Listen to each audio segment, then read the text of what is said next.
গভীর রাত্র, সব মানুষ চলে গেছে, আমরা এখনো রয়ে গেছি।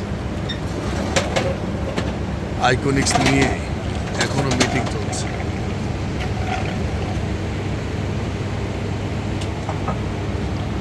সফলতার জন্য পাগলামি করতে হবে, সফল হওয়ার জন্য পাগলামি চাই, আর পাগল না হলে সফল হওয়া সম্ভব না।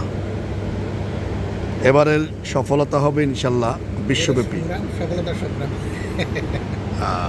অর্থনৈতিক মুক্তির সংগ্রাম।